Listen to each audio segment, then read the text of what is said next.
It's Godzilla! Shin Godzilla is a masterpiece of cinema and one of the greatest feats ever accomplished by such a medium. It's honestly shocking how small this movie's budget is compared to those produced by Hollywood, and it unironically puts 99% of their films to shame. Most Godzilla movies are usually just cheesy B movies with a lot of charm to them, but Shin Godzilla feels like the first time the franchise stepped out of that norm and made a name for itself. Not only is it a fantastic kaiju movie, it's a great political drama in general. Not a single scene fails to deliver something meaningful or intriguing to the movie. It's literally 2 hours of perfection. Now, there are a lot of scenes in Shin Godzilla that really get overlooked. Every military scene is fantastic as they have an actual strategy to put Godzilla down, even if most of them don't work. The ending has a surprisingly reassuring tone, yet manages to be really haunting with that final shot. And the intro of the film is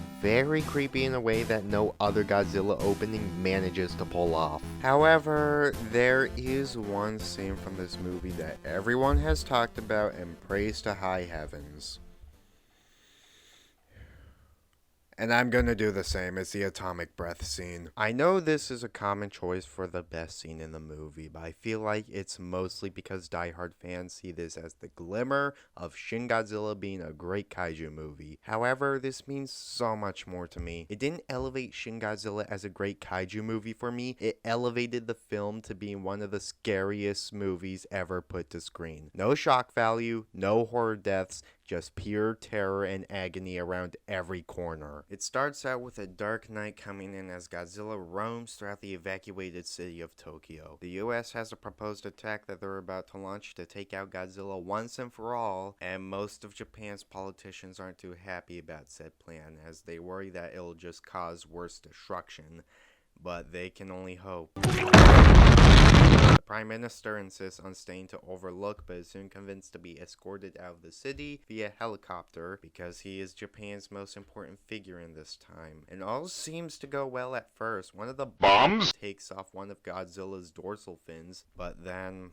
all hell breaks loose. Godzilla starts to power up and then spews smoke onto the streets of Tokyo before breathing out a massive wave of fire that engulfs the entire city in flames. Before anyone even knows it, the atomic breath takes on the form of a purple beam, slicing and annihilating everything that it touches. Buildings brought down on their knees by the sheer force of nature that no bomb could destroy. Soon enough, the power gets concentrated through his back and strikes down every bomb and plane that dare attempts to drop on him before resorting back to his laser of misery and destruction. He even manages to destroy the helicopter that hosted the people Japan relied on, shooting down their main source of hope. And soon enough, the city gets swallowed within flames and radiation once again, as Godzilla marches towards the screen in pain and hopelessness before going dormant.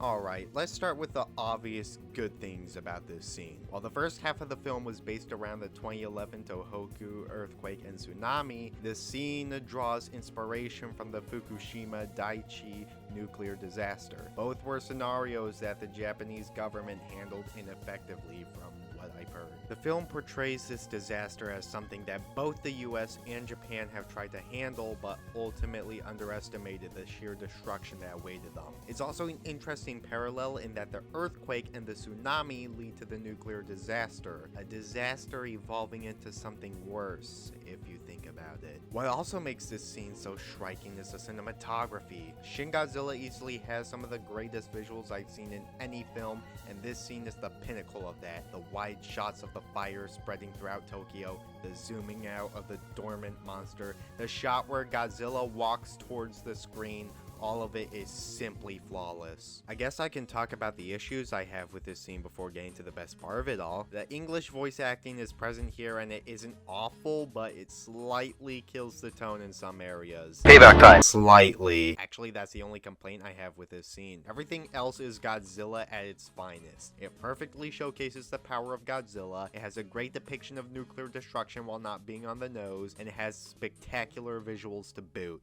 But trust me when I say this, none of that even compares to the music. I'm just going to say it. Who Will Know is the greatest Godzilla song ever made, and one of my favorite songs in any movie, period. It's pretty much tied with Deliver Us from Prince of Egypt, if not surpassing it. It's told from the perspective of Godzilla, and it adds another layer of depth to this film that I didn't even catch before I listened to it more deeply. Before you hear this song, you assume that Godzilla is just a monster craving for blood and destruction. It was mutated by the nuclear waste left by mankind and soon fed on it, evolving into the monster that it now is. But this song paints Godzilla in a more dark light. If you listen to the lyrics, you realize that Godzilla is actually in pain.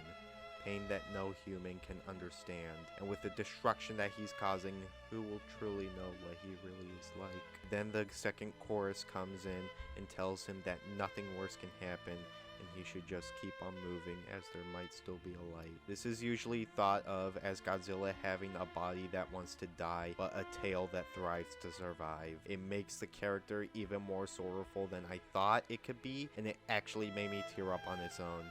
Very few songs actually manage to pull that off. If you guys have to watch one Godzilla movie, make it Shin Godzilla. It embodies the purest form of movie making and is an experience like no other. And scenes and music like this embody everything that can be done by such a special film. Its 5th anniversary is today.